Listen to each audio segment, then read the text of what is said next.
Data doesn't lie, but in real time, it's not always the full truth. Welcome to the HealthTech Explorers channel.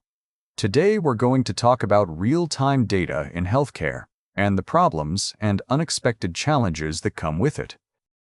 In recent years, real-time data has been widely adopted in healthcare, patient monitoring, rapid lab results, live dashboards in clinical trials.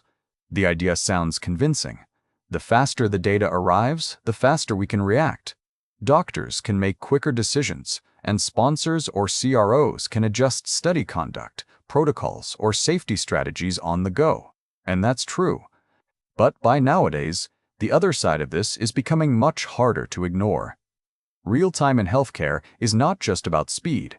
It's also about a new type of risk.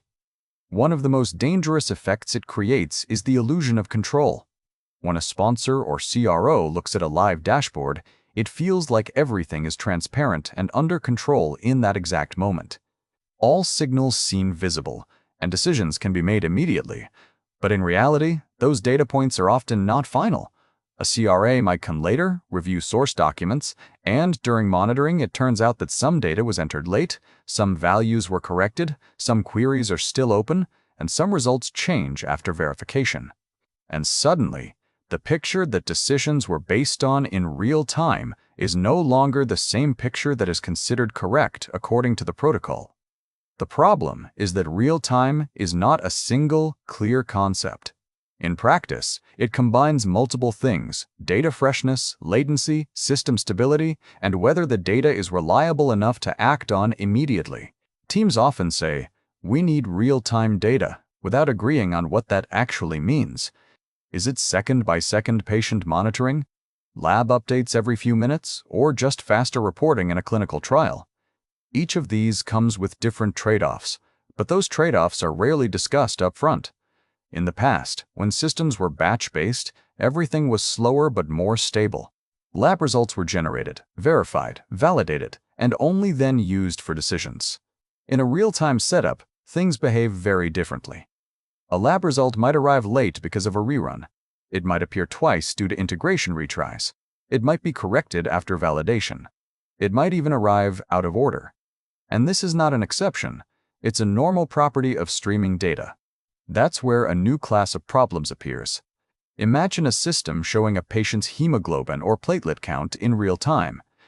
A clinician sees the value and makes a decision. A few minutes later, the result is corrected after quality control or manual validation. And now the number is different. From a system perspective, everything worked as designed. From a clinical perspective, the decision was made on data that wasn't fully ready yet. Or, take another example. Data flows from an analyzer into the LIS, then into a clinical research system. If a retry happens, the same result can be recorded twice. In a clinical trial, this can look like a change in patient trends or even trigger a false signal. And clinical trials add another, less obvious layer. Even after data appears in the system, it's still not final. It goes through CRA verification, and monitoring visits don't happen continuously.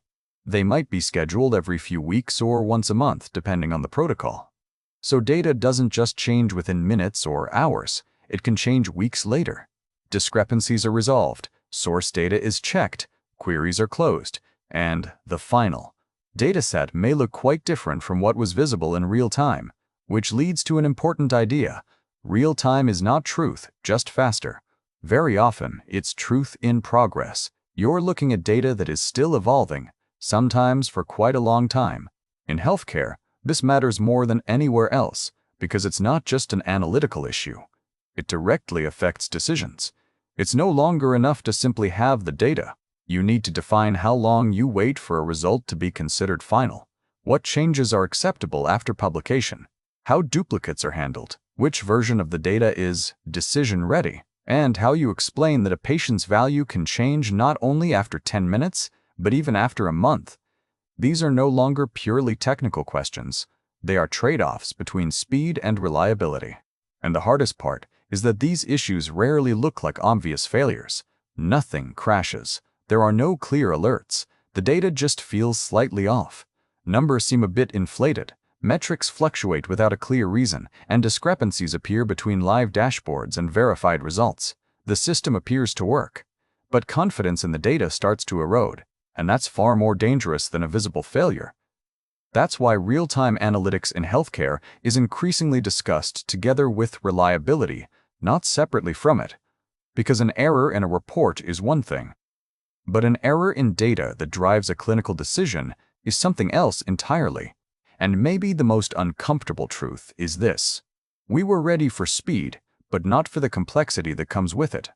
Real-time is not just about updating data faster. It's a different way of thinking, one that requires you to deal with delays, changing results, repeated events, versioning, and the need to explain why numbers change. Because in healthcare, it's not just about what data we see, it's about when that data becomes reliable enough to act on.